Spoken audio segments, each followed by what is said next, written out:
So, Jeff, in the last segment, you basically outlined the potential avenues that the Democrats, specifically Richard Neal, chairman of the House Ways and Means Committee, has to access Donald Trump's taxes. You cited the bill that was signed earlier this week in New York State by Andrew Cuomo that would allow the House Ways and Means Committee to seek the taxes of any citizen in New York State. Richard Neal already announced almost moments after the bill was signed that they wouldn't be looking for Donald Trump's taxes.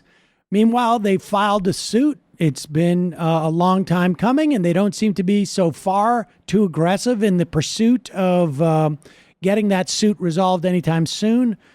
It's your belief that Nancy Pelosi has been trying to slow walk impeachment, if not completely stifle it, in favor of an agenda that would be popular to everyone. And I think I agree that that's a strategy. It's hard to see the outlines of this, and it's certainly not working. I think there was a story maybe a week or two ago where Cheri Bustos, the chair of the Democratic campaign committee, basically was bemoaning the fact that no one seems to be paying attention to all the legislation they've passed. How do you make that assessment and then say we should continue doing this? Yeah, I think that the Cheri Bustoses and Nancy Pelosi's and Steny Hoyers of the world believe that if it were not for those wacky lefties, everyone in the country would be obsessing on legislation that has no chance of getting a vote from Mitch McConnell. And I think that reflects complete misunderstanding of modern communications and the difficulty that anyone has of dictating an agenda that is boring to the American people. And American people have a lot of opportunity to choose what to pay attention to, and mainstream assignment editors keep track of what generates clicks and what generates views.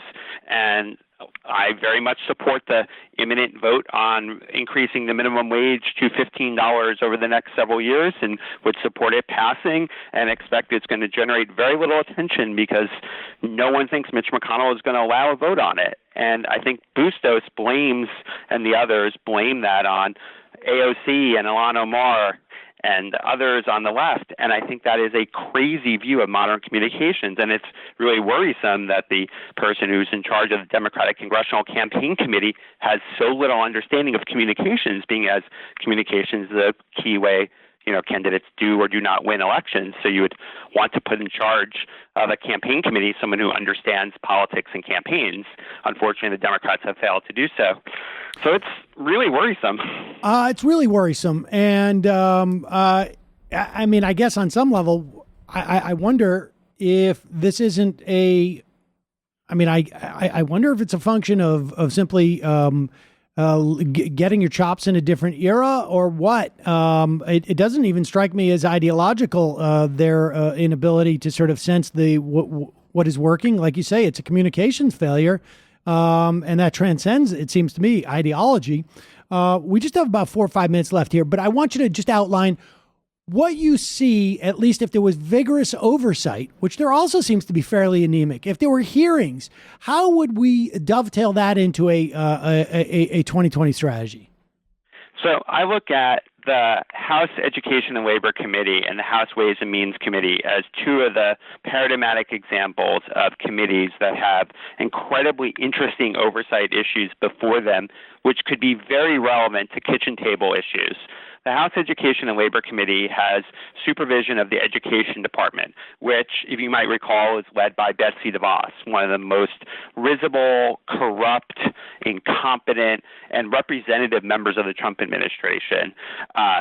She's a failed daughter. She's just ascended upward due to great wealth and familial connections, and she's incompetent, and she's also letting loose all sorts of the worst corporate grifters in this country, from the for-profit college industry and the student loan servicers.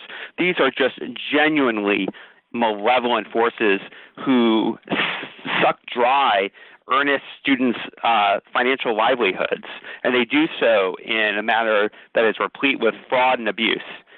The idea that someone could give over an entire department of the federal government to these grifters and not be held to account. There's been no oversight of Betsy DeVos on these issues or of the many lobbyists and former grifters who she has peopled her entire department with.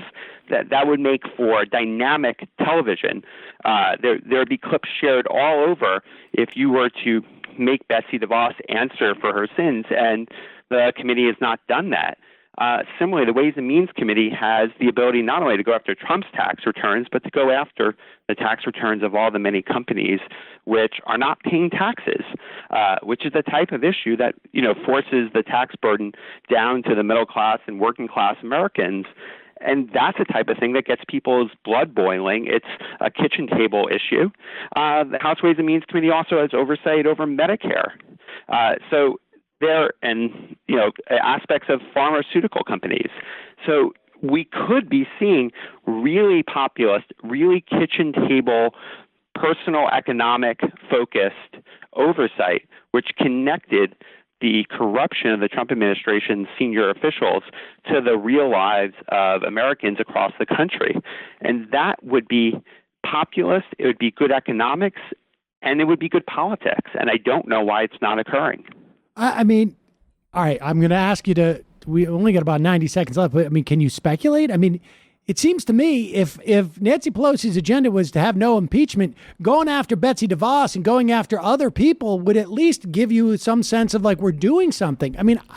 Why does the Democratic leadership think that the population is so allergic to the idea of finding out about scandal? This is, I just don't understand. There was this phrase that I started noting with alarm in late 2018 that I really had never encountered before in many years of following politics, called oversight overreach. The notion that Democrats would be punished if they did too much oversight. And that makes no sense to me, especially since the paradigmatic example was ostensibly Benghazi, which not only never hurt the Republicans, it arguably led to their victory by way of the email server scandal and Jim Comey. But they just got in their mind the notion that if they spent too much time trying to figure out what people like Betsy DeVos were doing on behalf of the for-profit loan companies, people would say that they're just getting in the way of the Trump administration and that Trump would become some sort of sympathetic victim. And I think that is a miscalculation of epic proportions. But so far as I can tell, it's 80% that miscalculation and 20% not wanting to go after potential donors. But maybe more 95% miscalculation. It's really hard to understand. It certainly is. But Jeff Hauser, I appreciate your taking the time to try and help us understand it. Always a pleasure.